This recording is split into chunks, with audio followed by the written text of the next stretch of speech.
Our webinar will be starting now. AI and jobs in Africa, opportunity or disruption. It will be a 1 hour and 30 minutes event, moderated by Ms. Tamiwe Kayuni, Policy and Impact Coordinator for the Oxford Martin Program on the Future for Development. Very happy to have you with us. And dear Tamiwe, you have the floor. Thank you.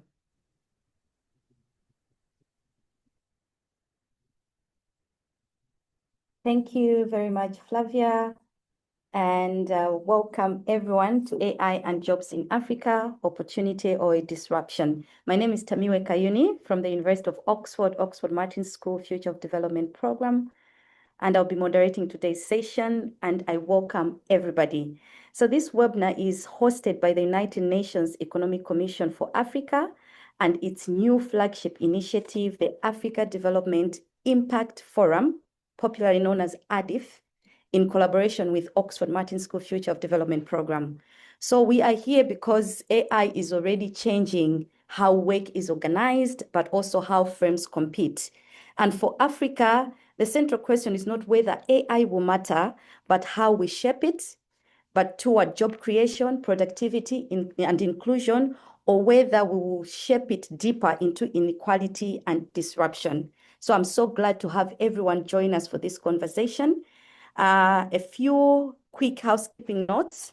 Please use the chat to share any perspectives. And also there is a Q&A section on your screen. Please use that to drop any questions that you might have. We'll have some time towards the end to respond to the questions. And please take note that the session is being recorded. With that, I am delighted to welcome Dr. Karima Ben Soltane. Dr. Karima is the director of the Institute for Economic Development and Planning, and he'll be giving us opening remarks. Dr. Karima, over to you. Thank you. Thank you very much, moderator. Thank you, Tamiwe, for this introduction and launching the webinar. It's my pleasure to welcome all of you on behalf of IDEP, the African Institute for Economic Development and Planning. Bonjour à tous nos participants francophones, et vous voyez qu'il y a l'interprétation. J'imagine que beaucoup d'interventions se feront en anglais, donc si vous souhaitez passer vers le français, vous pouvez le faire. Distinguished participants, this is the second of the series of stock-taking seminars that are preceding the holding of ADIF, as the moderator said, the African Development Impact Forum, that we will launch in June this year. ADIF is led and convened by the Economic Commission for Africa, the UNECA, and it is coordinated by my institute, IDEP. Actually, it is a new flagship initiative. Its aim is to move beyond merely recounting known facts about the continent, policy, strategy, recommendation, even concerns. It is meant to be a platform where Africans and their partners, of course, can turn ideas into actions. It is designed as an action-driven platform that will lead from applied research, evidence, into measurable impact. And it is more than time for us, actually, to be able to showcase impact. It is integrated into the ECA delivery architecture.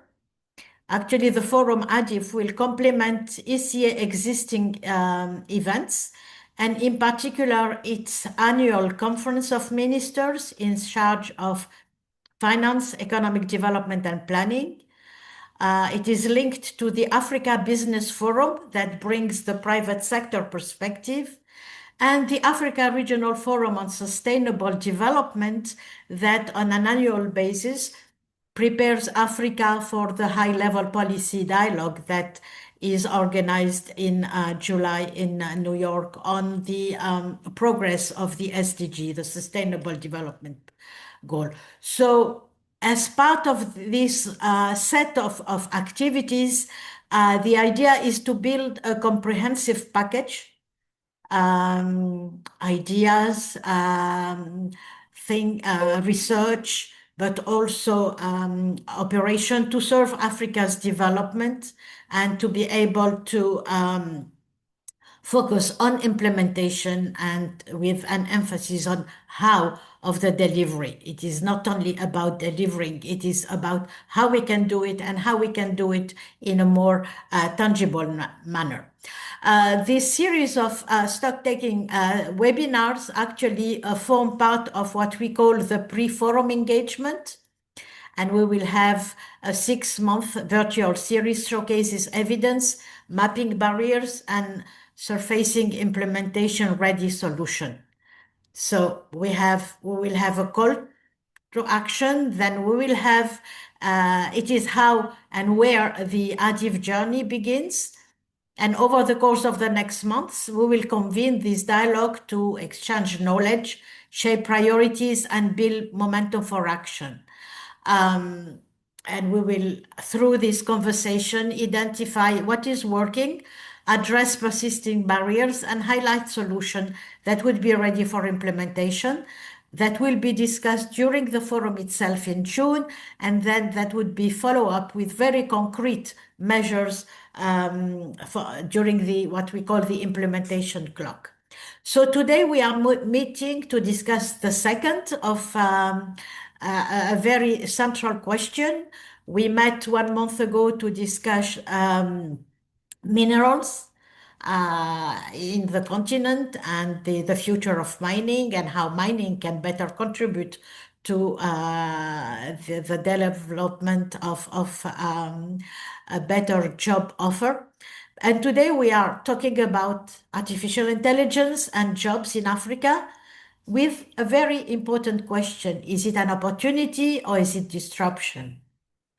We are doing so and with our colleagues from Oxford Martin School, whom I thank very much for their contribution to the design of this session. And I would like to extend a very warm welcome and thank you to all our invited speakers and respondents. So why have we chosen this issue? Why AI and why AI today? Actually, for those who know a little bit about IT development, AI is not a new concept. It has been on the agenda of IT labs for over 70 years. But of course, with ups and downs in its journey, with periods of clear enthusiasm and others of questionings. And I assume that today we are in an up enthusiastic period. So what is the difference now and why is it so prominently featuring in the agendas worldwide? It is because, very simply, it has entered, and very broadly so, the public sphere. We communicate with our computers, smartphones, voice-controlled virtual assistants, any devices, and we are expecting them to answer more and more sophisticated questions, manage our schedules, translate documents, control smart home devices, and perform various tasks. But beyond that, AI is no longer a future technology. It is already reshaping our work, the way our work is organized, how our firms are growing, and how economies compete. One of the major opportunities brought by AI is the ability to employ diverse computational models, from machine learning algorithms, big data, and knowledge representation systems to cognitive architecture to acquire, organize, and apply knowledge in response to complex circumstances and rapidly changing environment. And when we see what is happening actually today with the poly crisis, with a number of pressure on our countries, be they political, be they economic, environmental, I mean, it is important for us to have the right tools and to build the right environment to construct the solutions that are adapted to our context. So if you consider, for example, machine translation, and I like the example of machine translation because The institute I was leading 30 years ago in my home country, Tunisia, we were using actually AI for computer-assisted translation. At a certain point, many feared that automated outputs would always require substantial human rewriting to achieve natural language quality. Today, AI has largely overcome this limitation, but it doesn't mean that we can just forget about human intervention. Quality is definitely brought by the human touch, even if AI is progressing in a very able manner. But yes, the progress actually raises a challenge. Is that human touch truly essential? Is it irreplaceable? The question is that translators now ask themselves mirrors a broader concern across many professions. And the example of translation is one of many. Actually, from economic, political, and scientific perspective, the debate on AI unfolds around three main axes: automation and the resulting job displacement in specific sector. And this is very important actually for Africa, where we are actually promoting and pushing industrialization and economic diversification. The transformation of professional profiles, in which more and more mastery of AI tools is increasingly regarded as an asset, and the emergence of new types of employment alongside productivity gains. And again, for Africa to build and strengthen its competitiveness, it is important to consider this. So will AI become a catalyst for job creation, productivity, and inclusive growth? Or will it deepen inequalities, disrupt fragile labor markets, and widen the gap between skills and opportunity? And this is exactly what we want to discuss with you. Actually, when we discuss potential job loss, or is it just job transformation, and we fear it be loss, the sectors that are likely most vulnerable include financial analysis, programming, editorial work, and administrative support tools. Other areas that could be affected are the call centers and the call center industry, where a number of countries have invested a lot in our continent, thinking that it would be the solution for massive job creation. And in these call centers, AI may be something that will change the way they are perceived, since they are more and more increasingly handled by intelligent systems. There are a number of areas, and I'm convinced that through the various presentations we will have, we can go through various examples where AI can make a difference in a way or another. On the other hand, a more optimistic perspective that is supported by 2025 analysis from the Yale Budget Lab highlights that technological transitions typically require between 10 and 40 years to become fully integrated, and that more than 2 years after the launch of, for example, ChatGPT, there has yet to be any rapid or disruptive shift in employment indicators. So it is still a work in progress in terms of analysis and impact, and I'm sure our colleagues will also will give us more insights here. In the same vein, the World Economic Forum predicts a 40% increase in the demand for AI and machine learning specialists by 2027, along with growth in related fields such as data analysis, cybersecurity, and prompt engineering. So, in this landscape of both opportunity and challenges, we are called to reflect: where do we as a continent position ourselves? How can we make the booming AI sector a real opportunity to be seized not only to speed up the achievement of the SDGs, the Sustainable Development Goals, the African 2063 Agenda, and the Pact for the Future, but very more importantly, to create job opportunities for Africa's youth, the youngest population in the world, and a labor force expected to grow by over 450 million people by 2035. The youth and the women are particularly to be targeted and looked at in this context. The anticipated growth is underpinned by AI immense potential to optimize strategic sectors, from agriculture and logistics to healthcare and public services, driving higher productivity, reducing inefficiency, and enabling evidence-based decision-making at very new scales, actually, across the continent. And energetic AI ecosystem is rapidly taking form, and more countries are investing. Today, over 2,400 organizations are actively building AI-powered solutions, and notably 41% of these are startups operating across diverse industries. So there is room, there is already a start, but there is room for improvement.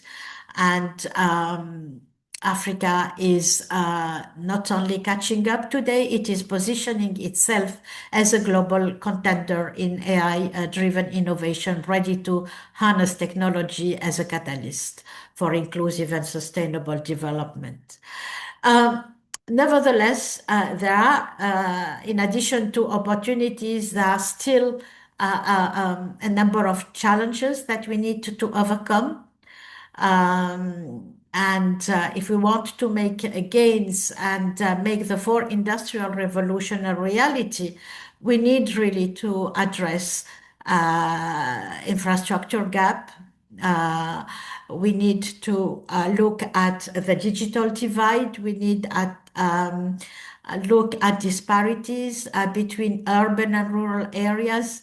We need to look at actually reaching really all the members of the population and leaving no one behind. Today, if we look at the readiness, AI readiness worldwide, in Africa, there are very few countries that feature. We have Mauritius, Egypt, Morocco, South Africa, but that's all actually out of the 54 countries. So accelerating the integration will demand substantial investment in research and development, coupled with coordinated efforts among all the actors, policymakers, academic institution, private sector, multilateral partnership, etc. A critical constraint is Africa's limited capacity for AI education and training, even if it is progressing. And the university today do not have all the resources to deliver quality AI programs. So it is important to invest more and more in education, basic education, traditional education, but also vocational training, since we are talking about not losing jobs, but transforming jobs and giving opportunities for those who are already in the job market actually to become more competitive. In 2021, UNESCO survey in 26 African countries mentioned the inexistence of means to address also the ethical implementation of AI. And this is a broad discussion, and we certainly will touch upon it to see how actually we can see what AI brings, but also its limitation and maybe some of the dangers and concerns that come with it, so that we are not trapped in seeing it as the magic one that will solve of all Africa participation. So we at IDEP, as per our mandate, as the training arm of the Economic Commission for Africa. We are particularly committed to supporting a better targeted and more integrated capacity development program in support of Africa's most pressing development challenges, and AI is central in this. And that's why I invite you all through this webinar to reflect on the opportunities and challenges offered by AI in the context of job creation in the continent. Your esteemed contribution through the presentation, through the respondent intervention and the Q&A session, will allow us to, one, enrich the debate that will lead us to ECA, this year's ECA Conference of Ministers, come 2026, that will be held from March 28th of March to the 3rd of April in Tangiers, Morocco. And the theme is very close actually to our webinar. It is growth through innovation, harnessing data and frontier technology for economic transformation for Africa. So this would be one first step of what the outcome and takeaways of this webinar will be, where they will be presented and discussed. And eventually, of course, to reach ADIF in June, not with concerns and questions, but with practical solution to harness AI to create more and better jobs and a brighter future for all Africans. So with this, once again, a warm thank you to all of you for your participation. And I look forward to listening to the presentation, the reactions, and your recommendation for the way forward. Over to you, Tamiwe. Thank you very much, Dr. Karima. Thank you so much for setting the tone, and especially your emphasis on moving from dialogue to delivery, from ideas to action through the ADIF action-oriented model. Thank you so much for those remarks. We really appreciate it. So moving forward, I would like to invite Dr. Christian Meyer. Dr. Christian Meyer is the Director of the Future of Development Program here at the University of Oxford to give his brief opening reflections. Dr. Meyer, over to you. Thank you so much. Bonjour à tous. Welcome, everyone. Thank you, Tamiwe. Thank you, Karima. I'll be very brief. My name is Christian Meyer. I'm the director of the program that is co-hosting this webinar today. I just wanted to say thanks to Tamiwe Kayuni and Camila Talam from our group, working with Flavia and the ADIF team at UNECA to pull this off. I had truly nothing to do with this. It's all Tamiwe, Flavia, Camila, and the ADIF team. So thanks to them. Just briefly wanted to say we love what you're doing at ADIF because, I think there's no shortage of smart analysis and good recommendations, but the hard part is what happens next. So the focus on implementation. Implementation is messy, requires navigating politics, capacity constraints, coordination failures, gaps between what works in a pilot might not work at scale. ADIF seems to be built exactly around that gap. We love that. That's also something that we try to do here in our research group. We do rigorous research on livelihoods and labor markets across sub-Saharan Africa. And we're trying to shape decisions on the ground, but obviously translating small-scale pilots into actual policymaking is tough. So you're taking on a tough challenge, and we love that. On AI and jobs, I will not go much into this and leave this to the panelists. But obviously, AI is already reshaping tasks, productivity, and competitiveness, including in African economies. I think that my voice here in this very short impulse, I would say, is, I'll make the case for nuance. This is sort of a good role to have as an academic. There's obviously a lot of public debate dominated by big headline numbers, hundreds of millions of jobs displaced, occupations disappearing. These numbers are good because they create urgency, and urgency is needed, but it's not enough to actually inform any sensible policy. Global poverty numbers are a useful tool to think about poverty and how it affects people. It's not a useful instrument to actually make policy. And so we need to move beyond these sort of global headline numbers. The story is obviously often more complex. AI doesn't simply eliminate jobs, it changes tasks, it creates new work, it shifts returns to different skills across various sectors, countries, levels of informality. African labor markets look fundamentally different from the high-income country settings where many of these projections come from.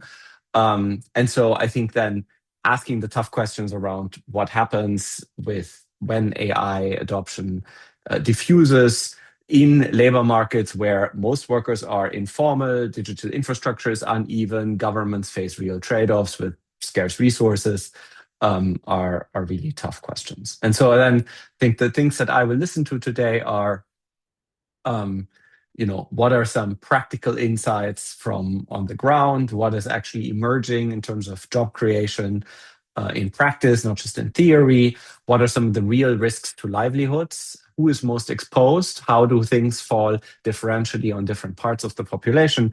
And what can governments, universities, investors, development partners concretely do starting today? I'll leave it there. Thank you again, Karima, for leading this great initiative, and to the ADIF team and UNECA for organizing this. And it's a pleasure to be co-hosting it. Thank you all. Thank you very much, Dr. Christian Meyer, for those remarks. And thank you for just reminding us about the African context that is very different from the high income countries, and therefore for us to be asking the right questions, especially as we look at AI adoption in informal labor markets. Thank you for that. Before we move on, just a reminder, if you require translation services, there is the option on your screen. You should be able to access that. And if you have any questions, please drop them in the Q&A section and we'll have a time to respond to the questions. To anchor our discussion now in data and concepts, we'll now hear from Kamila Talam. Kamila is the Macroeconomics Research and Policy Officer here at Oxford Martin School Future of Development Program. She will set the stage with a short presentation on AI, its impact on jobs, and just give us some preliminary results and what this could mean for labor markets and job creation across Africa. I will now hand over to Kamila.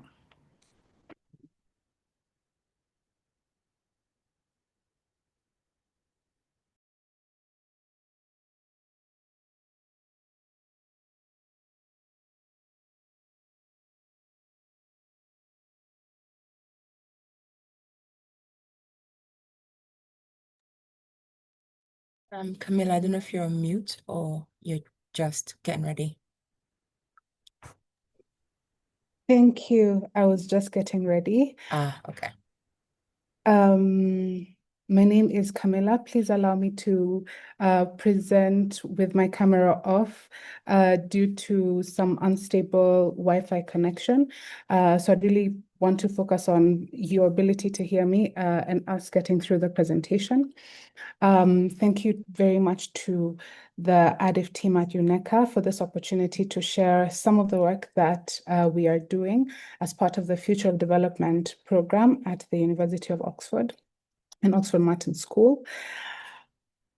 In terms of the layout for our conversation, I would like to spend some time discussing AI as the fourth industrial revolution. I'd like to touch a little bit about the role of Africa in the global AI development and looking at how ready Africa is for AI, the AI transformation that's happening. And I'd then like to focus on the impact of AI on jobs, exploring some of the channels through the public sector in terms of increasing efficiency in capital investment, but also the role of AI in creating jobs through improved productivity, whether in new sectors, similar to what Christian alluded, and some of the transformation there, and being able to unlock Africa's job challenge by matching demand and supply. I'd like to take some time to look at some preliminary effects of AI on jobs, mainly looking at some of the impacts on the sectors, considering the routine and task intensity, and looking at some of the evidence and what we're seeing from Kenya, Morocco, Nigeria, and South Africa. And then I'd finally close with some proposed solutions about what Africa can do to tap into this revolution. So we ran a poll about a week ago, and in our poll, we asked which sectors do people think will AI most likely impact jobs in Africa? And I'm happy to report that the majority, about 45% of those who responded, actually guessed correctly that AI is likely to have the biggest impact in the digital services. And so AI is likely to impact business and development and jobs, building onto the industrial revolutions that have happened previously. And we actually see that McKinsey estimates that Africa can derive significant value for AI and development in its services, particularly business services sectors. We find now that AI, the African AI market only contributes a minimal less than 5% from the global market, but with the right investments, AI could actually unlock about 3% of growth and significant economic value across multiple sectors because of its transformative effect. Some of the key areas, particularly those that are using technology most intensely, banking, retail, food and fast-moving goods sector are likely to get significant benefits from adopting AI, particularly through increased efficiency. But Africa also can have a role to play in AI development, particularly in leading AI development, focusing on frugal AI. A study by GSMA actually illustrates some of the use cases of AI in Africa, tapping into frugal AI by using data-light simple technology in challenging and resource-constrained sectors. And beyond what we know in terms of the M-Pesas in Kenya and the EON in terms of medical technology registry that are using AI in these ways, GSMA has actually found 96 use cases that are ongoing that need to be scaled. And we see different parts of the continent leading in different elements of AI development in this manner. Notably, we see Kenya really emerging as a leader in using AI in agriculture and promoting efficiencies there. We see Nigeria tapping into increasing energy efficiency and accessibility through some AI use cases, and South Africa really leading in the health and digital infrastructure, given the significant investment it has placed into AI. And so the big question is Africa ready then to embrace AI for its development and job creation? According to an IMF AI Readiness Index, we see that Africa has varying levels of AI readiness. However, what we see from some of the key indicators of readiness, 5 countries really emerge as the most ready AI countries, and this is spread across North, East, West, and South Africa as well. And we're able to see the variation in some of the factors that are likely to impact Africa's ability to adopt AI. Some of the leading strengths and enablers for AI development are likely to be regulation, ethics, abundant labor supply, and we can see this actually coming out in the lighter blue colors in the table to your right. But we also know that these are limited by some of the constraints in terms of weak infrastructure, both skills and digital infrastructure, low technology adoption by firms and SMEs, and a still growing IT sector. And so addressing some of these challenges will help us to unlock some of the strengths to place Africa at the center of AI development in its area of competitive advantage.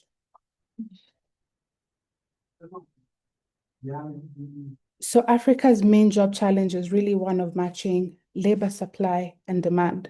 In some sectors, we have significant labor demand, but this is not able to be matched by the supply due to some of the low skills and mismatch of skills that we see in some sectors.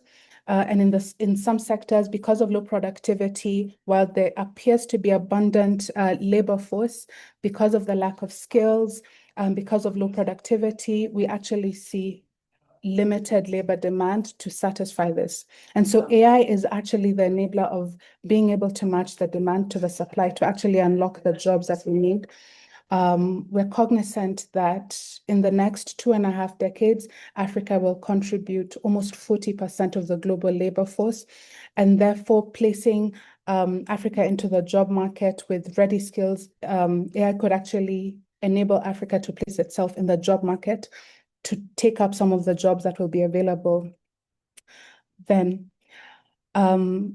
With 15 million new labor market entrants coming in and AI really leading some of the growth in the next 2 decades, Africa really needs to increase and grow its IT sector that currently only contributes 5%.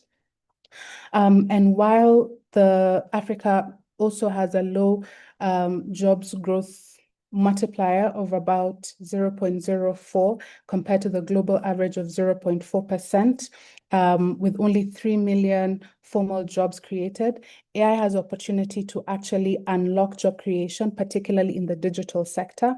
And this is beyond just increasing some of the efficiencies that we talked about in digital sectors, agribusiness, manufacturing, but there are opportunities for Africa in unlocking the data and IT value chain to create jobs.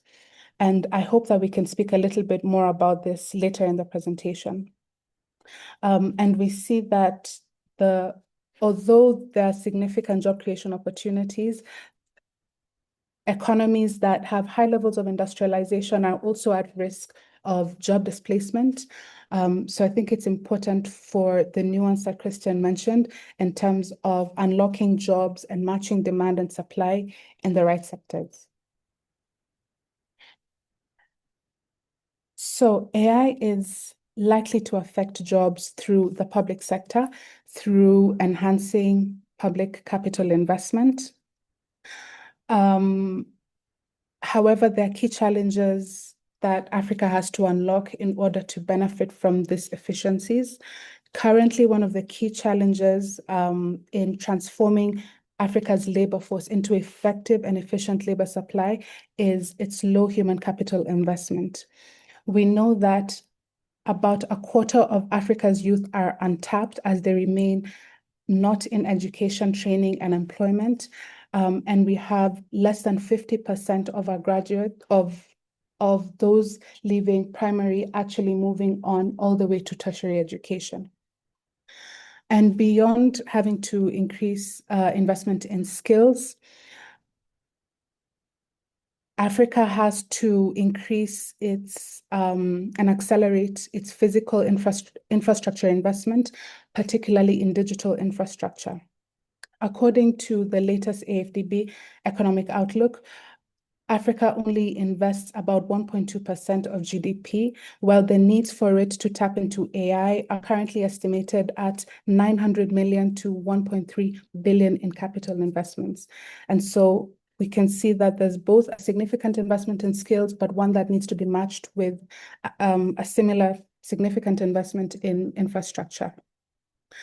However, moving away from skills and infrastructure, one of the key challenges is governments still rely on technology that comes from advanced economies, and there is limited innovation in local industries, and hence the opportunity to tap into frugal AI and sovereign AI systems that I hope we can touch on in the discussion later on. But one of the key challenges to this opportunity is what we're seeing now in terms of geopolitical fragmentation. Because of some of the geopolitical movements that we're observing now, the role of trade in enabling access to technology and technology financing is one that we really need to address so that Africa is able to not only build its own technology, but also match it to the latest technology that's emerging from advanced economies. And then looking at the engine of job creation, the private sector, AI is likely to have the biggest impact through the private sector as the key creator of jobs, and particularly through its effect on productivity. According to an IFC study, we know that only 20% of SMEs in Africa actually use technology and AI, and this hinders the ability to increase productivity and create job creation to sustain decent, stable jobs over the long term. So we observe that in many African countries, a lot of the jobs are generated by SMEs, particularly in the labor-intensive sectors, but we know the role of informality in the private sector, and that many of these jobs tend to be low income, have low job stability, and at times fail to combine social protections that are needed to protect the vulnerable from shocks. So one of the key opportunities in AI creating job creation is actually increasing African firms' access and usage of technology, in addition to growing its digital sector and tapping into the value chain of AI and technology. And also looking at the nature of African businesses, how can we balance the informality and the labor-intensive sectors and their adoption with technology with some of the capital-intensive future growth prospects sectors that could then lead to the opposite direction of AI actually replacing the much-needed jobs that we're trying to create. And we know that there's potential challenges in this in terms of the energy transition based on the conversations that are already happening.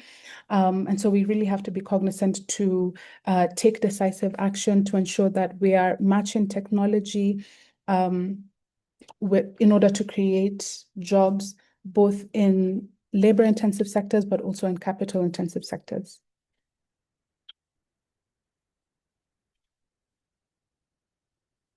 And so, what impact is AI likely to have on jobs? According to the World Economic Forum, AI could have significant job creation effects. Up to approximately 2 million jobs could be created at the cost of 78 million jobs that might need to be displaced as a result of AI adoption. Approximately 11 to 42% of developing economies actually have high exposure for job displacement through AI. And this is much lower compared to about 60% in advanced economies. And we see that more industrialized economies tend to have higher displacement risk due to higher capital intensive tasks and a higher AI adoption. But 11 to 42% is significant variation. And the same way that a robot is used in emerging market is differently from how it would be used in an African market. And so those nuances are important in terms of looking at the final impact on job creation or job disruption. And one of the key effects that we're seeing from AI is workers that are involved in low-skilled routine tasks are likely to face job polarization, meaning their incomes are likely to be lower and they're likely to lose jobs. And one of the key challenges globally with AI adoption is that of the replacement of capital, of replacement of labor with capital, which has much bigger effects, including inequality, but jobs will likely be one of the first areas to be impacted. And I think it's important to be cognizant of some of these effects and how they might look in the African context. And now to the big question, will AI create jobs or displace jobs in Africa?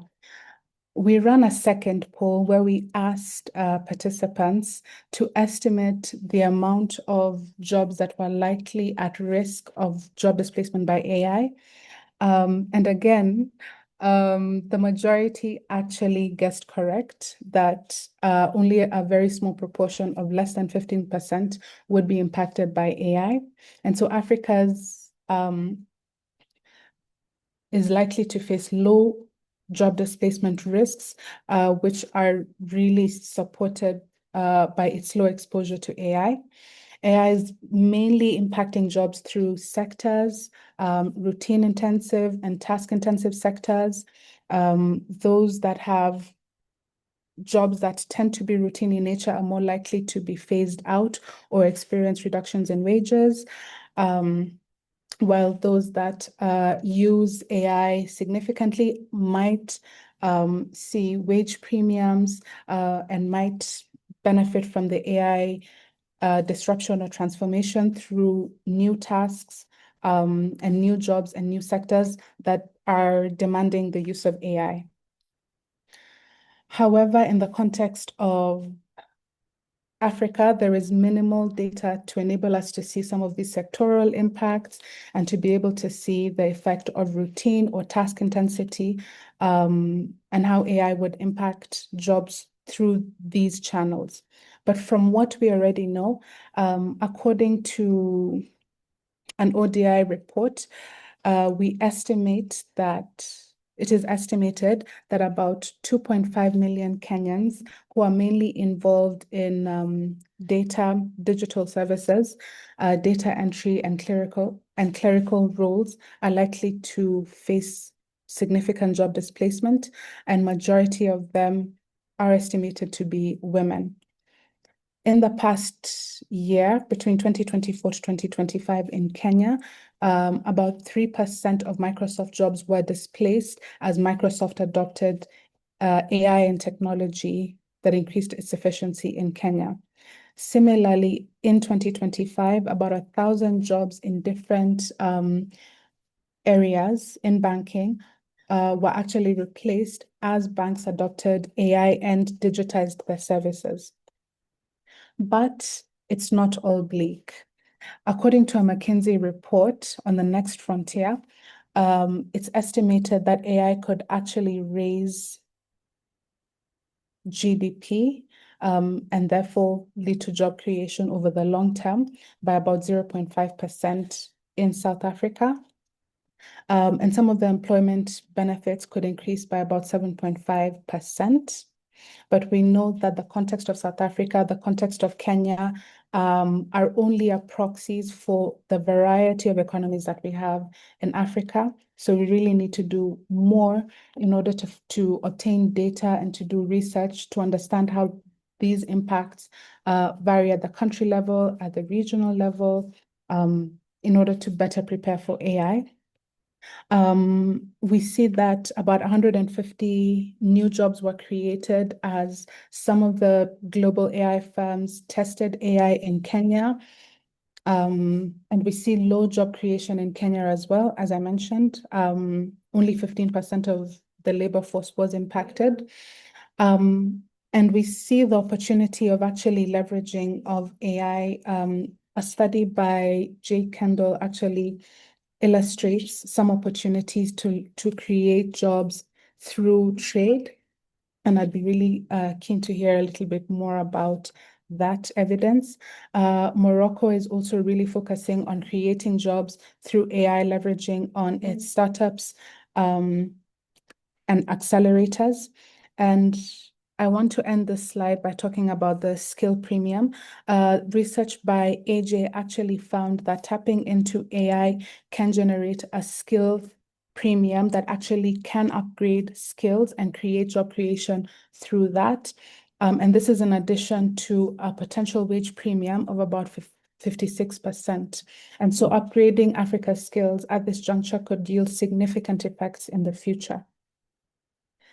And I'd like to conclude with some proposed solutions, 5 for your consideration. 1 is to accelerate some of the public investment in digital infrastructure. 2nd is to really invest and scale some of the programs in upgrading some of the skills, particularly for youths that are not in education, not in training, and particularly for vulnerable segments who might be most impacted, like women. I think it's important for Africa to consider looking at AI governance and ensuring that AI governance is ethical, but also meets the needs of the country and its development goals as well. I think there's a big role to support indigenous AI development. There's a lot of work that is happening to develop local LLMs so that we're actually using data that is local and better suited for our context, and therefore that might yield more innovation, more value, and hopefully this can translate to productivity and jobs over time. And finally, to really ensure that we center the most marginalized groups, even as we think about AI policies and strategies going forward.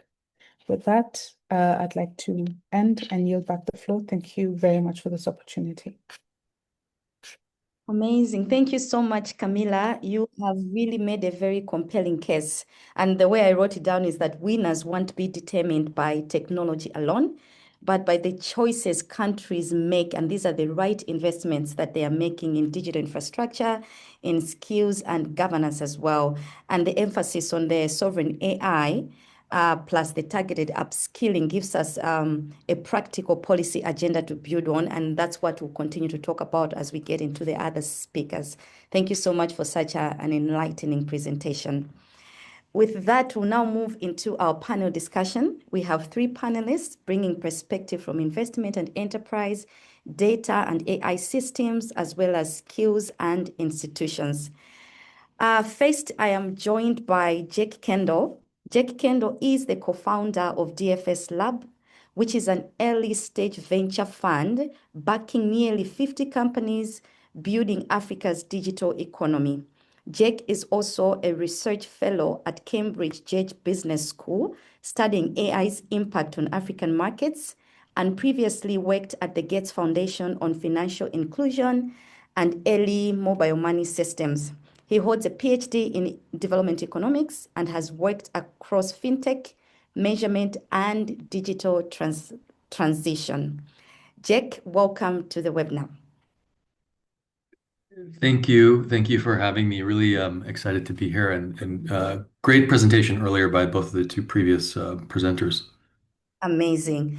Amazing. So, Jack, my question to you is that I know you've done quite a lot of work around AI and how AI can unlock opportunities, but recently you published work on how AI can unlock opportunities in service sector and exporters like Nigeria, for instance.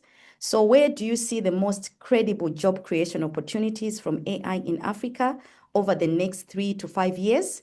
Not just in theory, but based on what you are seeing now. Over to you. Great.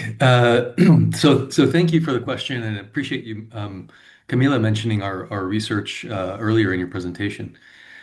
It's a tough question, and I someone told me that one of the primary qualifications for being a venture investor that should be that you're an optimist, and so I consider myself an optimist. But some days it's harder than others to remain optimistic, and so I'll try to stay on the optimistic side, but also give some where I see some of the risks.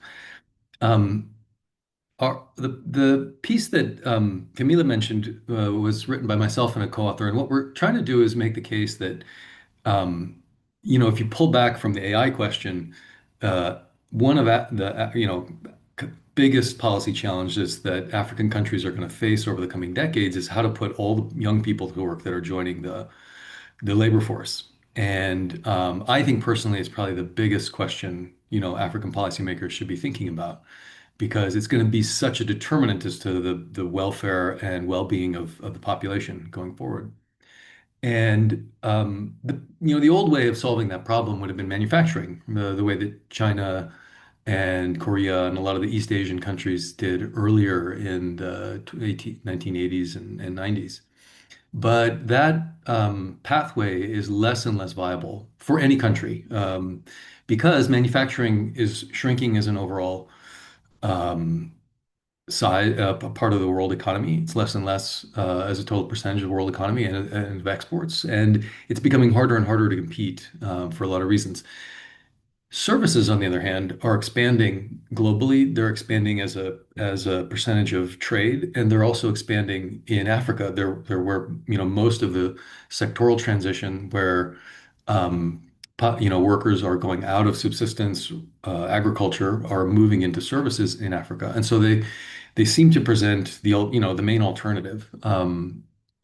And we think that there are opportunities to especially use AI to build export-oriented services sectors that can compete on global markets. And um, that is, I think going to be critical because competing on global markets means you have higher income, you have foreign exchange, and you have an infinite sort of demand curve where you can, the more you can build, the more you can train, the more you can put products or services rather out into the global market, the more you can sell and the more you can grow the economy. So that gives a lot of advantages to over and above, for example, trying to focus on domestically deployed services where there's a lot more limits, I think, to your growth and to how much money you can make and those kinds of things. Now, we think that one of the advantages of AI in that space, and it's it's not only an AI question. If you think about like how do we grow sort of exported high value services, but AI can play a really important role. One area is to increase tradability, right? So if we think about what is a tradable service, right? Haircuts are hard to trade. I have to go sit in a chair and someone's got to have scissors and they got to cut my hair, right? It's pretty hard to export that to New York from Nairobi, right? But certain kinds of services, especially ones that can be digitally delivered or delivered virtually, are a lot more tradable, and AI can actually expand what's tradable by uh, doing translation, by helping localize to local specifications, local regulations, reducing kind of global search frictions and reinforcing trust and things like that. So that's one area where we think tradability can be expanded by AI. And that leaves, I think, open the question of, okay, so what do you then focus on? And that's one of the things that I think is really important is that there's a lot of, in the AI space, you see a lot of sort of what I would call sort of, broad policies where people want to kind of support a broad ecosystem with generalized investments in training or generalized investments in infrastructure and things like that. And there's a value to some of that. But one of the things we argue, that I argue, is that policymakers should really try to focus on specific sectors and specific tradable business models that they want to support, and then work backwards to what training would make that, viable. What infrastructure does that kind of a business model or does that sector need? And really kind of be narrow and strategic and targeted in some of those areas. And so one of the methodologies that and sort of observations that we have in the paper is that if you look, and my co-author in the paper has done a very deep sort of big data analysis of trade patterns and linking it to investments in AI and AI related technologies, and they can show that there are sort of systematic patterns between investments in AI and AI-related technologies that countries will make, and future exports and growth in their sort of comparative advantage in certain export sectors. So you'll see things like investments in, so thinking about one of the examples they give, but investments in things like logistics related technology and AI can then or in financial services and credit scoring based AI or AI related technologies can then lead to exports in the banking sector. So banks from that country exporting their services and to other countries in the region, things like that. So those kinds of very data-driven methodologies where you can go and say, okay, these technologies have in the past led to growth in certain sectors that then have made them globally competitive, allowed them to compete. We think those kinds of approaches, which are very specific, targeted, and data-driven, are much more likely to deliver the kind of outcomes that that are needed to put large numbers of people to work. So maybe I'll pause there and see if there's any more questions or any responses from my panel members. Thank you so much. Thank you so much, Jake. I think I'm sure people are thinking about questions. We'll have a time for that. But before you go, I still want to catch you before you go. Thank you so much for just bringing out the issue of what do we focus on, because really there's need to focus on specific sectors. But I also just wanted to ask something concerning your work, because your work at DFS has focused much on supporting startups with financing innovation. So my question to you, what can investors and development institutions do to promote job creation by firms as it relates to AI? Yeah. Like I said, I think a very sort of specific sector-oriented approach is one, as I mentioned before, not try to be too broad or sort of just generically support an ecosystem, but really focus on in particular jobs and work back from that, right? I think they should concentrate on existing strengths, and that's kind of can be seen as antithetical in the DFI and international organization kind of world, in the sense that often they want to focus on, startups that are creating something brand new out of whole cloth, right? I think it's, sometimes feels more fun than focusing on older incumbent industries where things seem to move a little bit slower and that kind of thing. But the long history in development has really shown that large pre-existing companies often have some really key advantages. By definition, they've proven that they can operate in and succeed in the environments where they're based. And so focusing on helping those existing sectors that already have, some capacities and some success to build on, we think is actually really important. And if you look at the history, again, going back to Asia, a lot of the work that governments did there to support particular sectors was done through large conglomerate companies that were already, experimenting with or exporting to some extent, and then government could partner with them to really grow and expand. So build on existing strengths. I think we really like the concept of export discipline, which is, we do think that government has a powerful role to play in sort of building this services-led industrial base. But government has always got this problem, right? Of sometimes government support can do the opposite of building strong, dynamic companies that compete. It actually can do the opposite, right? It can build kind of lazy companies who are protected and kind of sucking up public sector support and inputs. And so forcing companies to prove that they are succeeding and competing by showing that they are exporting, that they're meeting targets in terms of selling their goods or their services abroad, and can show you, we've got this much export receipts. That proves that we're competing. Now that is what the government can use to say, okay, now you're eligible to stay part of the support program or to unlock a future tranche of support of different kinds. And I think when I say support, I'm careful not to say subsidies. I think subsidies are usually what people think of, but I don't think that's often a very important or a very efficient way to get companies to grow.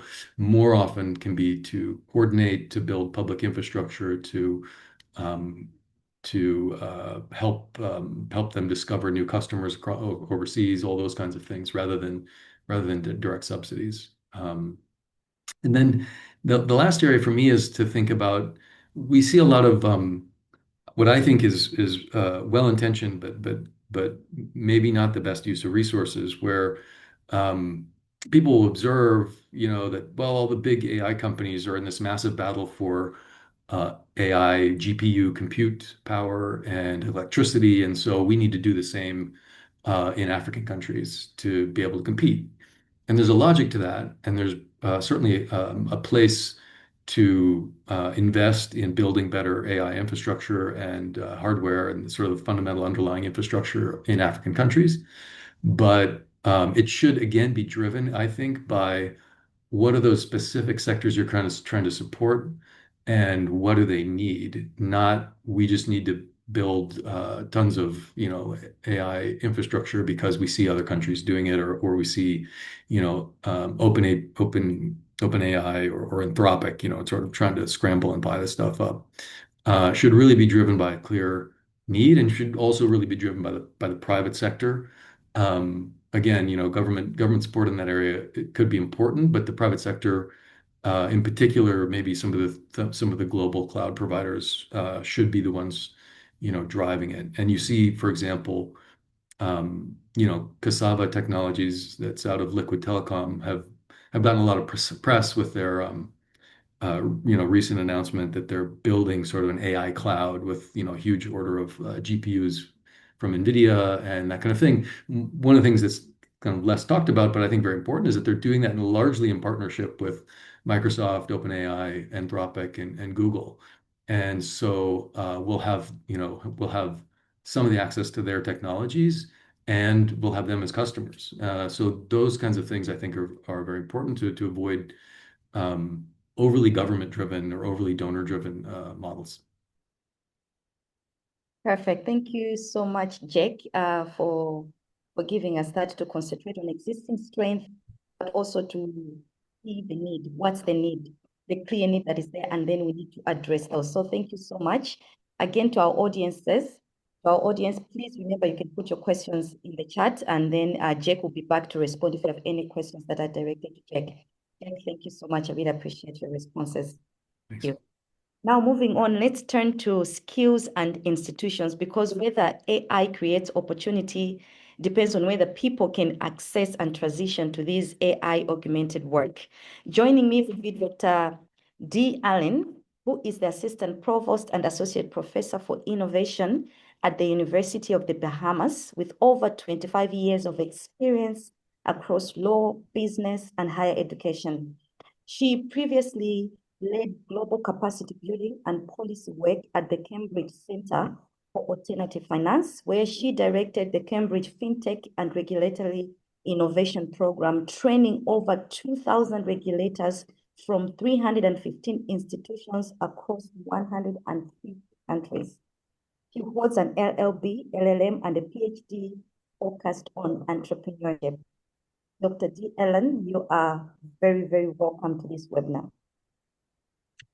Thank you so much, Tamiwe, for the introduction, and it's just great to be here. And it's just been amazing listening to the previous presentations and the panelists talk about these really relevant sort of issues as we've been discussing. From my perspective, African policymakers, educators face a unique challenge. We've got a rapidly growing youthful population entering the labor market, but at the same time, we have AI reshaping jobs globally.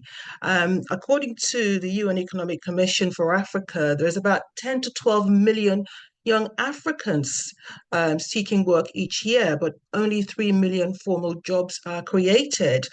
I see this as an opportunity for the continent, as it were. But for me, because I'm an educationist at heart, I really believe that for policymakers and educators, we need to really invest in skills development. We need to scale up STEM education and digital literacy programs from primary school to tertiary education level. For me, training is really crucial for us to really support the African youths when it comes to helping them to get into the job market.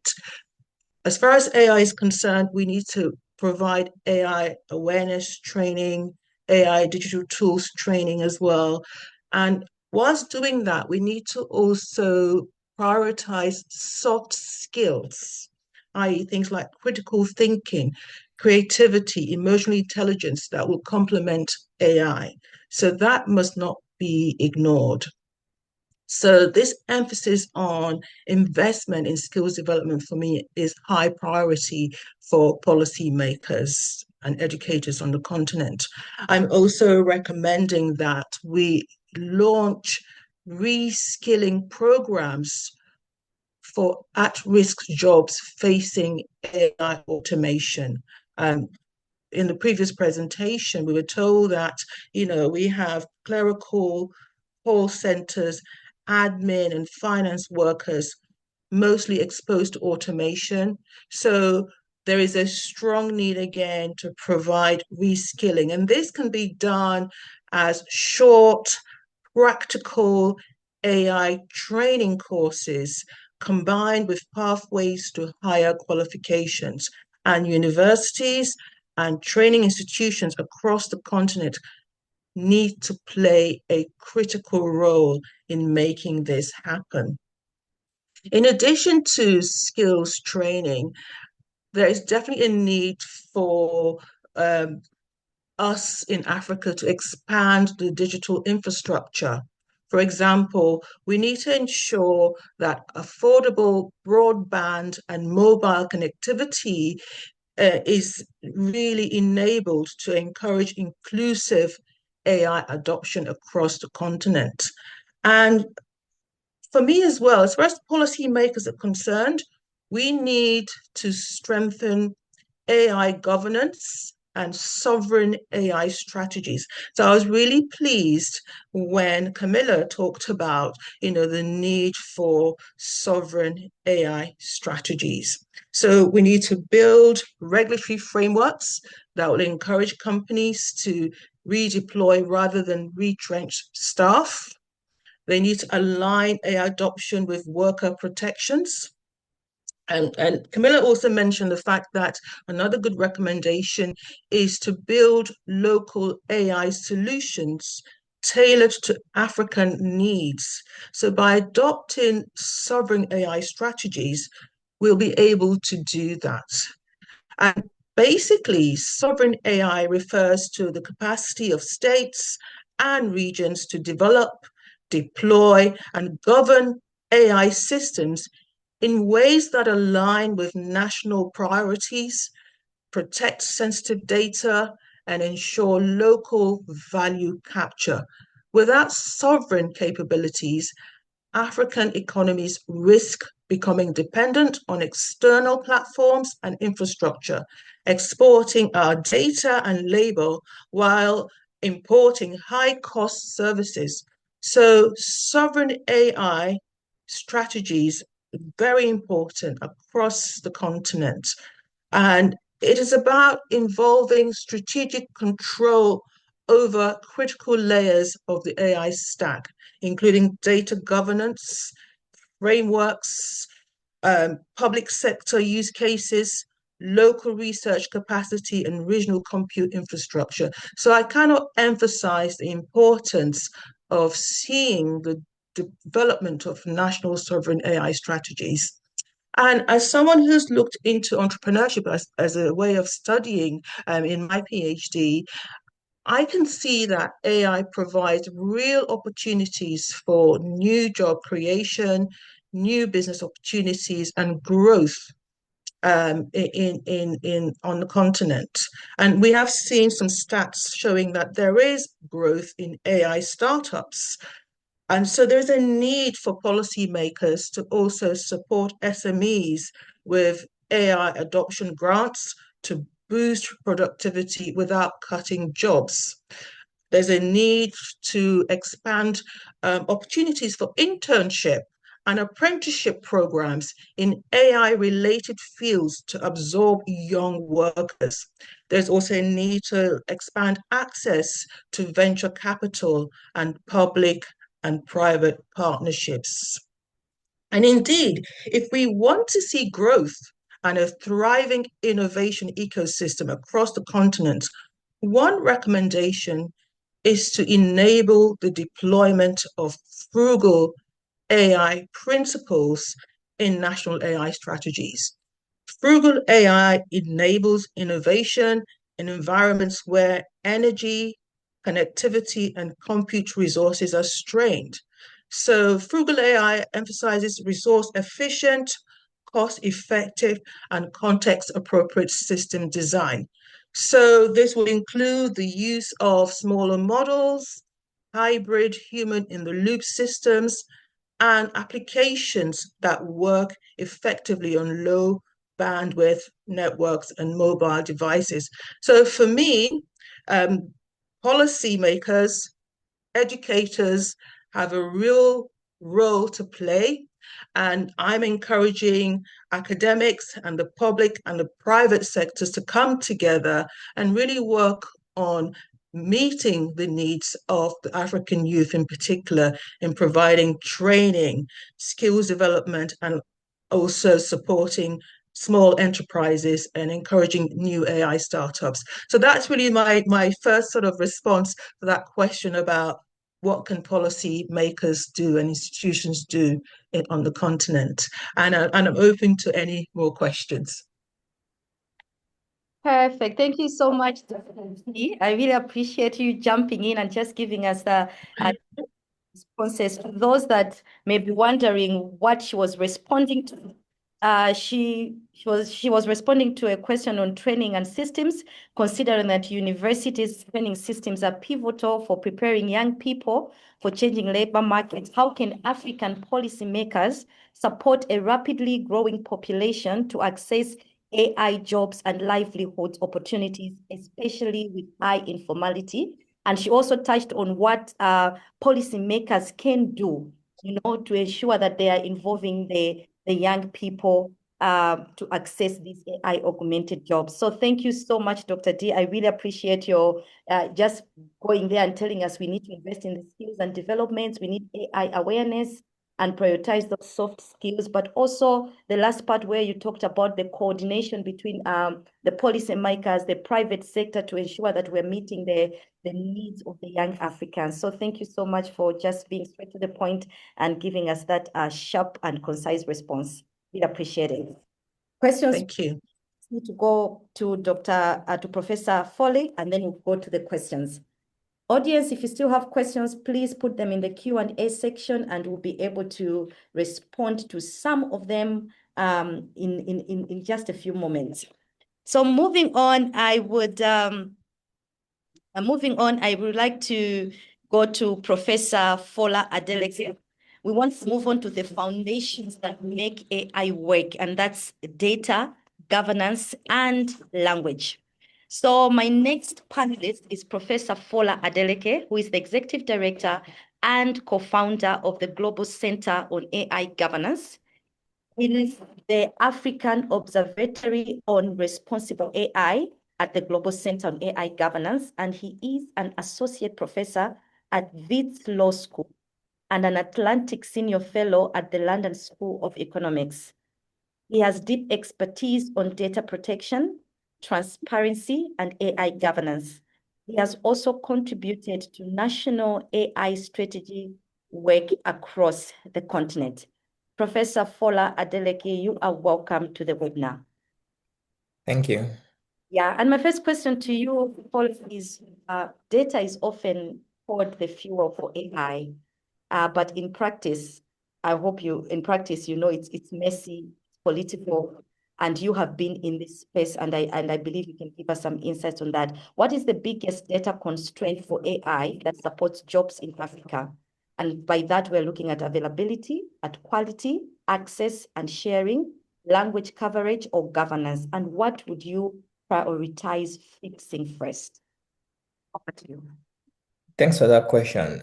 So just building off on what previous speakers have said, well, clearly you can't have AI without data. Data sits at the heart of it, and data creation is accelerating at an unprecedented rate. But the vast majority of the world's data is widely inaccessible for those who would benefit most from its power. In most cases, this inequality is blatant, as you can see in many low-income countries where necessary data may not exist or may be stored in non-digitized or unusable formats. And because most data sets sometimes sit siloed in governments and corporations, the key enablers, I think, for data access primarily should focus, especially in the African context, positioning governments as providers of data. And there are some key enablers for governments to be part of the data sharing ecosystem. One, you need to fix the legal landscape. There are several legal aspects that intersect with data sharing models and frameworks. if you think about government data sharing, you need to think about firstly, antitrust laws, competition laws, because data holds high economic value for AI firms and gives them a competitive advantage. It also allows large AI developers to develop anti-competitive practices in certain contexts that can potentially lock out small competitors from innovation. So we need to think about interoperability to enable collaboration in data use to mitigate the effects of concentrating data in one firm and to equalize the playing field in access and processing of government data. And then you need to think about cross-border data flows. There are several data protection laws on the continent, and some of them express a very stringent vision of data sovereignty, such as the imposition of very rigid adequacy requirements before data can be transferred to other countries. And in certain cases, they introduce cross-border data restrictions for processing of categories of data in certain sectors. And so having a more consistent process for cross-border data flows, where you're not necessarily focusing on harmonization of regulation, but harmonization of outcomes can potentially help us. And then you also need to think about intellectual property laws, right? Intellectual property rights is important in sharing government data. The data stewarded by governments may contain unique innovation in the compilation of data sets, in developmental processes of products and services.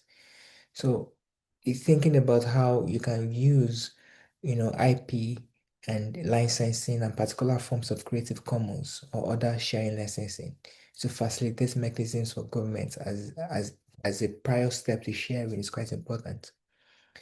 And then, there are other laws in relation to, for example, access to information, where we can promote the idea of open data and really embrace open data as an important data sharing model that can enable equitable data sharing of government data. So these are some of the key enablers as I see it in terms of dealing with the data constraints that you speak of. Thank you. Thank you so much, Professor Fola. While you are still on that thought, if you can just proceed with the next question. English dominates many models trained on data from advanced economies. How can the development of local language translate into job creation in Africa? And more broadly, what role can Africa play in global AI development and deployment while driving domestic growth and employment? Well, tapping into Jake's optimism, we can see that governments and industries in Africa are investing in building local language models to advance their economies. Across Africa, we are seeing several initiatives that are emerging in building local language data sets, including through grassroots and volunteer networks, to develop language data sets for African languages with government support. But the research we've seen has kind of focused on value chains between the North and South, looking at how global tech companies, outsource data enrichment work needed to build AI models in the global South. But we also need to look at the emerging country value chains in Africa for building LLMs, the initiatives driving them, the nature of data work, their impact on social mobility, and the aspirations to better livelihoods by the people working in this industry. In Africa, research on digital labor has primarily focused on ride-hailing, delivery services, and domestic work platforms. But we now have AI-specific data work, which is less documented. And we need, to look at how, African governments are adopting AI strategies, creating AI institutes, positioning themselves in global AI governance debates, and the way they are centering, the question of data work within that conversation. You have grassroots communities like Masakani in South Africa and some industry-led projects which are, developing LLMs for African languages and reshaping who built AI and for whose benefits. Now, to build equitable LLM value chains on the continent, I think some key things that we need to focus on for policy purposes. One, to recognize data work as skilled labor, right? And that would require, positioning this in national AI strategies and digital skills program that would explicitly include language technologies and data work within their scope. We also need to extend labor protections to some of these platform-mediated data work. Existing labor protections need to be, extended to protecting data annotators and AI trainers working remotely for foreign or domestic clients. And these measures require coordination between labor, communications, and digital economy regulators, as well as updating enforcement mechanisms to operate in cross-border digital context. So embedding labor protections in the heart of emerging AI governance frameworks, and also having gender and race-responsive approach is also important. Any agenda for fair data work must explicitly, right, reference, the recognition that, there are particular vulnerabilities for certain individuals.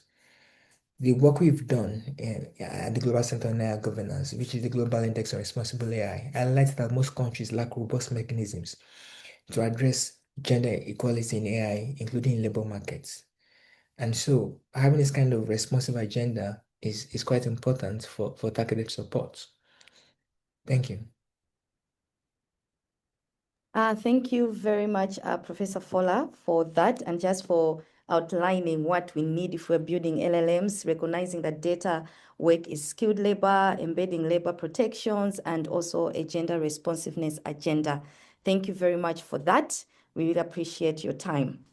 I am looking at the time, and I may have to ask the audience if we can get some 10 minutes more, or 10 to 15 minutes more, nothing beyond 1 o'clock, just for us to respond to the questions.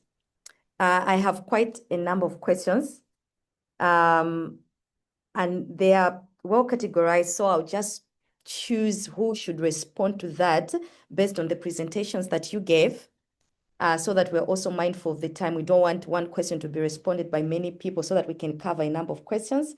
So the first question is on sovereignty for Africa regarding AI, and I will pose this question to Dr. D. Allen. The question is, can Africa be a sovereign player in the AI race?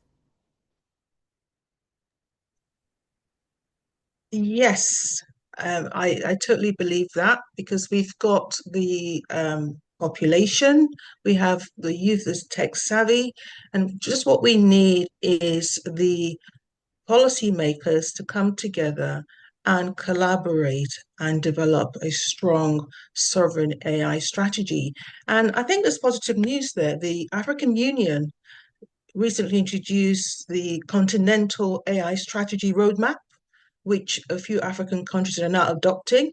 So I do believe that the answer is yes. If we collaborate and we work together, we can have sovereign AI policies and strategies in place. And the roadmap is being developed, and the funding is also coming in to support that. So, but we can only do so if we collaborate within the continent itself. Perfect. Thank you so much, Dr. D. The next question I'll pose it to Professor Fola Adeleke, considering that you have contributed to national AI strategy across the continent. And the question is, how can African countries take ownership of the continental AI strategy developed in 2024? Thanks for that question. I mean, the reality is we still haven't seen the implementation plan for the AI strategy after the African Union released it. And I think that's a key step in first understanding how the AU wants to implement its own strategy. But in the absence of that kind of leadership in terms of, AI governance from the AU, you see that a lot of African countries are adopting their own AI strategies. For us to take ownership of that, I think, public participation is key. It's enlightening to see, or it's heartwarming rather to see that for some of the strategies that have already been adopted, there has been some fairly robust public participation processes embedded in that. Within the South African Nigerian context where I worked, that has been great to see. Less so in some other country contexts where you just see the publication of a strategy without a public participation process underlying that. So I do think that it's quite important that we all use our spheres of influence, either in academia, civil society, to potentially push policymakers within our spheres of influence to really, embrace the idea of public participation in developing those strategies in the first place. And that kind of common ownership then leads to a more coherent implementation. Thanks. Thank you very much, Professor Fola. The next question I'll direct it to Jack Kendall. It's on inequalities and digital divide. How can we reduce inequalities between African countries in terms of AI infrastructure, such as data centers? Well, I think there's kind of two approaches that I would take. And first, I mean, I think there's already, as I pointed out earlier, there's already some initiatives going on where local companies are building various kinds of infrastructure, whether it be fiber-based connectivity or satellite-based connectivity or any form of connectivity, as well as cloud compute based locally. And I think one of the key things for those initiatives is that, like I said, they really should really be anchored in the private sector, and government should be play a supporting role, clearing out regulations or import duties or other things that can really make challenge those kinds of initiatives, but shouldn't be the lead in terms of architecting them and running them in the long run. That's much better left to the private sector. So I do think there's a lot that can be done on that end. I also sometimes want to kind of question the fundamental premise there. So like I said, you do see a lot of calls for African countries to build, their own big GPU farm kind of infrastructure and compete. And I think the worry there is that some of this new AI technology seems so powerful and so fundamental, it's sort of becoming built into how everything works.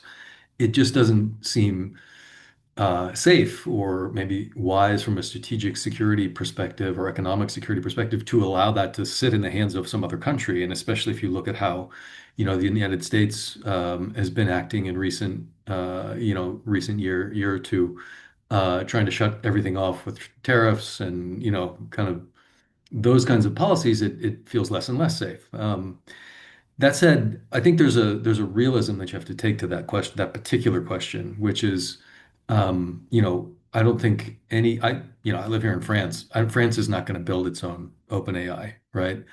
I don't think most African countries are going to be able to do that either, given the size of the investment and infrastructure challenge of doing so. But you can achieve a form of sovereignty through diversification, making sure that you're not dependent on one provider. Government policy can encourage sort of broader, geographic distribution. If you're going to be dependent on external providers, then let's make sure we're, diversified and we're using Chinese technology, we're using European technology if it exists, or if it comes online, and American technology, and we can play them off against each other, or we can, at least be diversified. And if you look at other sectors, a lot of small, economies have to do that in a lot of sectors, right? How many African countries have, truck manufacturing sectors? Almost none, right? South Africa, maybe one or two others, but most of them import them, and it's fine. You just have to make sure that you're not dependent on one truck factory in one country where they can cut off your supply of trucks. Military hardware, lots of other things fit that model. And so I think just, opening up to a different set of approaches for maintaining sovereignty in a world where you can't sort of do everything, right? You have to be measured. So Thank you very much, Jack. I really appreciate that. I'll pose the next question back to Professor Fola Adeleke. It's on the challenges linked to sovereignty and confidentiality. The question says, the use of global AI tools, often hosted outside the continent, poses a privacy challenge. What compliance framework should Africa adopt to protect employee data while promoting innovation?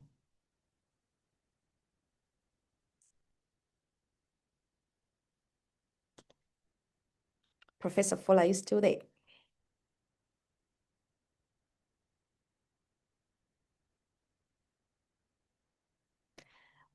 All right, can I have Dr. D take that question? Yeah, sure, definitely. And thanks for the question. I think I want to go back to the fact that it's really important for African countries to develop their own regulatory frameworks, which will cover things such as data privacy and cybersecurity protection. And that's, to me, the best way to do this.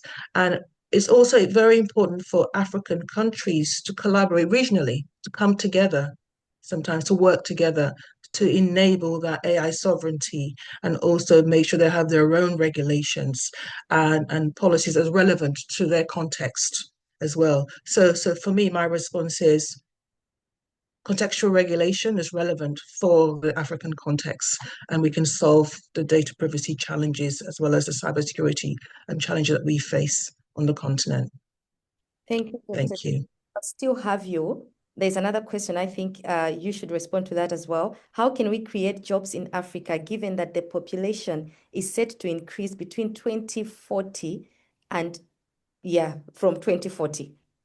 Yeah. Yeah. So yeah, for me, I think that we underestimate the young African population.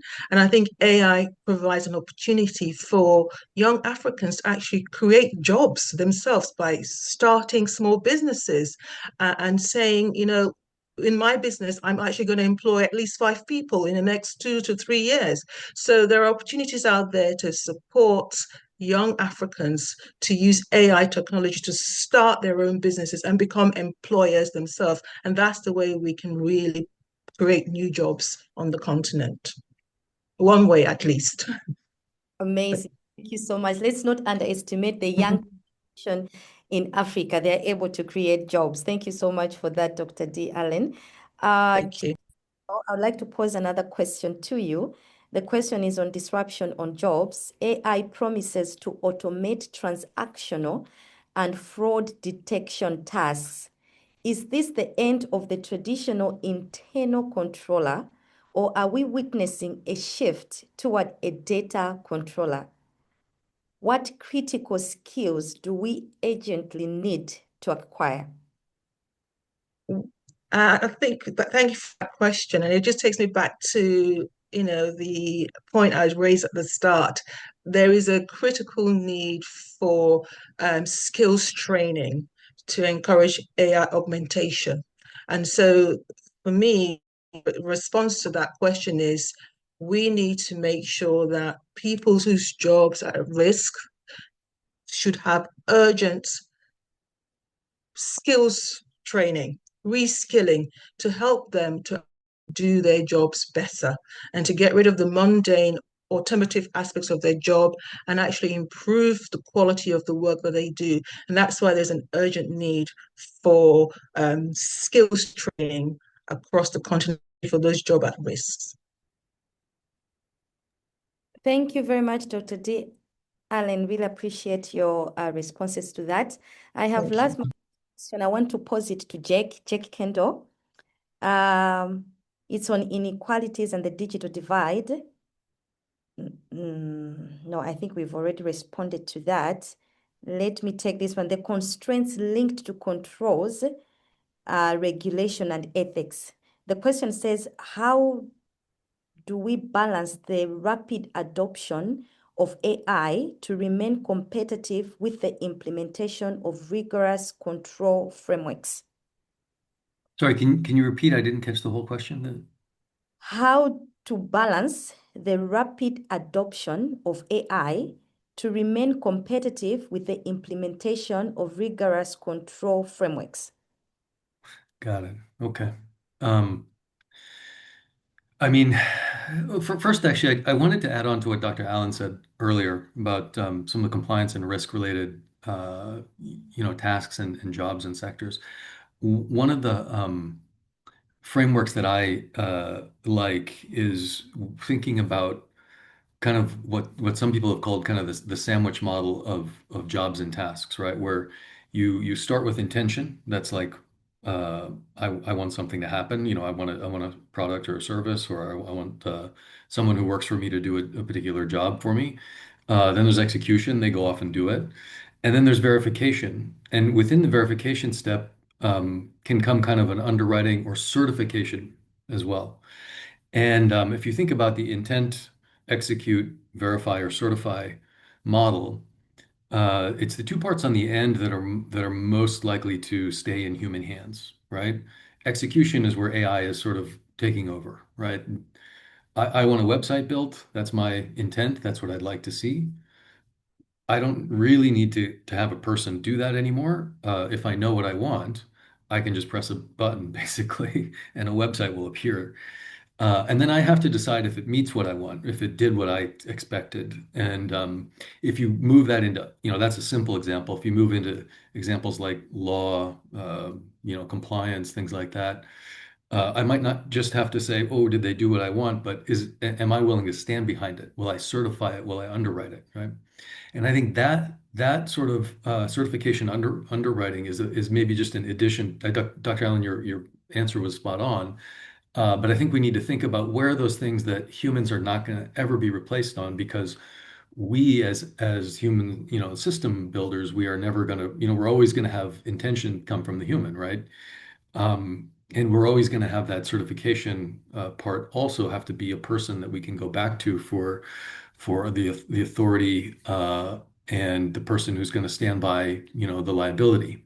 So anyway, that's just a framework that helps me think about some of these things. And I definitely think you're right. Those are the kind of areas you want to focus on, or where can we provide that service of actually, underwriting the risk or taking on the liability, which isn't always quite as fun, maybe. Then you can, you really do have to stand by it, but it's something that a machine can't do, essentially.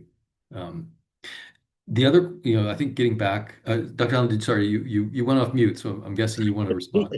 Yeah, I just going to say I totally agree with you. That's exactly what I was trying to get at. And so thanks for Yeah. clarifying it even more. Thanks. Yeah.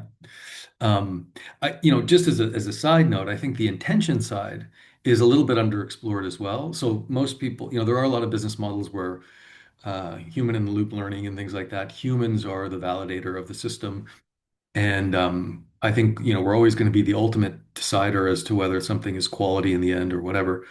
I think the intention side gets less, kind of less cover, and I think is worth kind of digging into, in the sense that if you think about it, intention is not always as obvious as people think. People think, I'm a human, I know what I want, I'm going to tell you what I want. But recently am redoing my kitchen. And I've got a person working for me who is a designer, and their job is really to actually pull out the intention that I have, right? I want a nice kitchen, but what does that mean? What is my intention?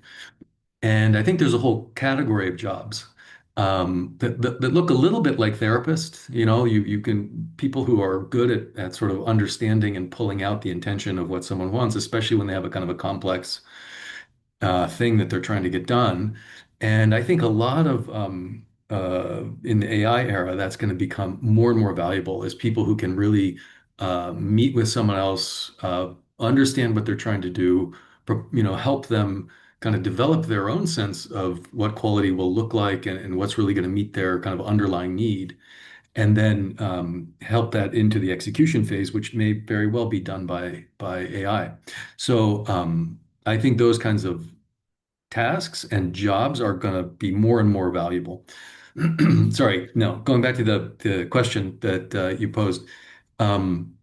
I think it's very challenging. I think what the question is saying is how can we continue with innovation, but not have it become kind of like out of control and unconstrained? We need some kind of constraints, but how do we balance that against the need to allow innovation to run free on some level? And I think what Dr. Allen said earlier about the African economies need to really build their own policy frameworks and make sure that they're not just, for example, as a number of countries have sort of toyed with, adopting off the shelf kind of EU regulations, where the EU regulations, I think, were I think groundbreaking for the time when they came out. They came out earlier in history, and earlier in the sort of AI revolution. But we're seeing some of the limits, and they're quite restrictive. And so I think for African countries, really thinking that through, from a first principles, and from what do we actually need, and what parts do we want to take off the shelf. Maybe we do see some things that we like in what they've done, but also, making sure that we think things through from first principles and make them really reflect the local need, the local sensibilities and culture and ability to, and sort of risk of appetite and things like that. Thank you very much, Jake. While I still have you, we have 2 more questions. So I'll pose the next one to you and the last one to Dr. D, because they are specifically addressed to the law expert amidst us. This one is informal sector versus the risk of AI. In a context where the informal sector predominates in Africa, is there not a risk that AI will widen the productivity gap between large, structured companies and SMEs? And what role can regulators play in ensuring an inclusive transition? Great question. Certainly very apt observation, right? African economies, at least a lot of informality, and can be both a source of inefficiency, but also of dynamism, right? I mean, a lot of those small informal businesses are actually quite dynamic, and shouldn't forget that a lot of the bigger businesses are also informal. So, it's a complex question. I don't know that there's any one answer, but I would just maybe put a few things out there. One is that, we're just starting a research project where we're looking at what happens if you give AI tools to small informal businesses in Nigeria in the digital commerce space. And we don't have the answer yet because the research is not done, but it's going to be a pretty interesting um, question to me to see, like, how able are those smaller companies, more informal companies, to adopt and benefit from that kind of technology. What we see so far is actually there's pretty widespread usage, right? I don't know that it's an easy I don't know that it's a true characterization to say that small informal companies are going to adopt AI less quickly than big ones. The big ones can often move pretty slow, and they have a lot of often internal barriers, to adopting a new technology. Whereas, small businesses will try anything out. Usually they're ready to try things out right away. So there is a question to me as to whether the fundamental premise that it's going to be adopted more rapidly by large businesses is actually true. Um, I do think that there are some things. But let's say that we do believe that. Um, I think there's some things that policymakers can do. So one is you've seen pricing and the cost of some of these AI technologies quite high. It's quite expensive, right? uh, OpenAI's, ChatGPT subscription, the lowest tier I think is $20 a month or €20 a month, depends where you are. But one of the things you've seen is that OpenAI has been open to reducing that. For example, in India, I think they reduced it. They released a tier that was like four US dollars per month. And so I think that governments could negotiate on behalf of their local businesses and population to get bulk discounts or volume discounts or what have you on some of these tools or better access that would at least help alleviate that particular constraint, make it so that it's a lot cheaper for businesses to access some of those technologies. And then there's probably work to be done as well in kind of training and upskilling, and I'm sure Dr. Allen will say more about that than I can. But the one thing I say in that area is that, like, you can also go overboard on training and upskilling, in the sense that there are a lot of examples of training programs and things where they'll go out and try to train a bunch of people in a particular technology or approach, and then it's either there's no jobs for that training to plug into, and so the people's training rapidly kind of, becomes obsolete, or they forget it because they're not using it in a job. Um, or can be hard to train certain things if you're not in a sort of a job or running a business that needs those things. So anyway, I think there is a lot governments can do, but it's a kind of a complex problem and probably has more of a local answer in most cases, I think. Yeah. Thank you so much, Jake. I really appreciate that. And we're going to take our last question, which will be directed to Dr. D. I would like the speakers, especially the legal experts, to shed some more light on how AI can help meet the current and future demands of the legal profession in general and economic law in particular, especially in Africa. And in addition to that, Dr. D, how can African education systems be adapted to integrate AI from secondary school and university onwards? Okay, thank you. That was quite a lot of questions there to go into. I'm going to go straight into the education piece. And I suppose a good example to use is what's happened in Egypt. Back in 2022, Egypt put together a program to provide basic IT and AI skills training at primary to secondary school level. And within 3 years, we saw a rise from 3,000 students being educated to about 20,000, sort of 2.5 years later. So the demand is there, and it's really for African countries to invest, to take the time and invest in providing the relevant skills training at the relevant level. I'm really one for recommending short modular programs where the public and the private sector come together to design programs that are relevant for the particular groups, whether it's people in the workplace or kids in primary schools or university students. Currently, right now in the Bahamas, I'm developing a training program for academics so that they can then show their students how to use AI. For instance, so it needs to be tailored when training is concerned and upskilling is concerned or reskilling is concerned. So that's my answer for that skills question. For the legal question, definitely, I think what we're seeing is that for certain legal jobs, AI automation is changing the way lawyers work. So I started my legal career years ago as a paralegal. I think now that role of a paralegal is no longer needed because we've got AI automation. But what I think will happen in the legal profession and for lawyers is that it's similar to what Jake was saying, that you're still going to need that human element in the legal work, especially the sort of relationship side of legal work. But the more mundane legal research, sort of automated side of legal work, AI is going to be very useful for lawyers.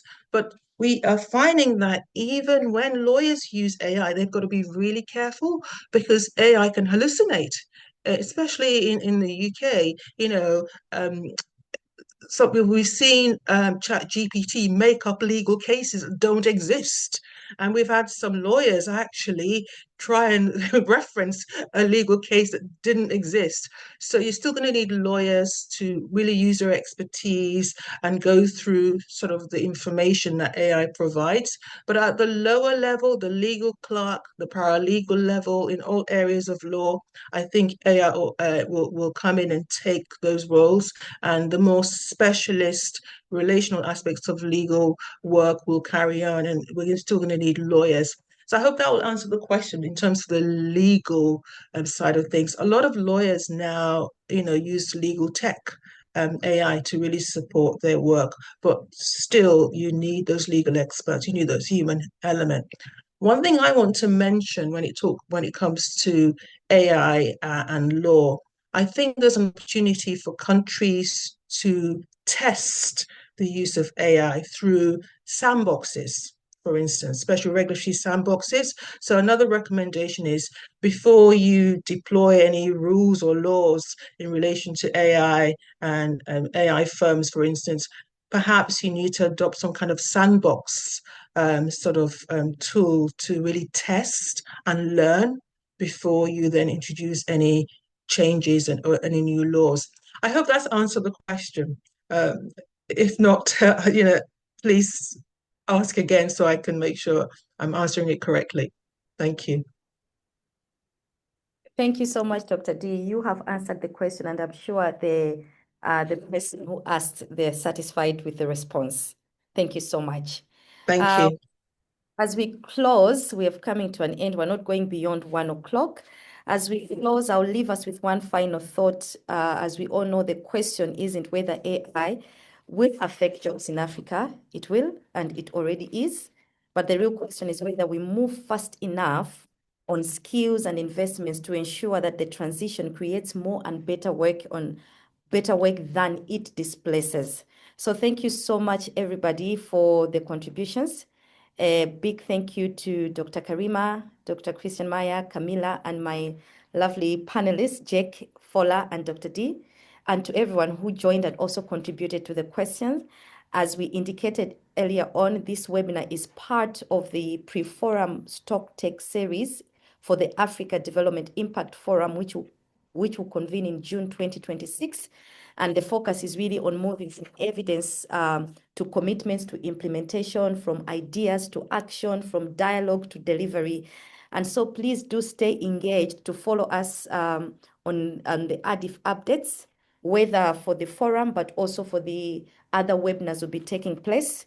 Connect on the UNECA and ADIF website and also on the social media platforms where all these will be announced.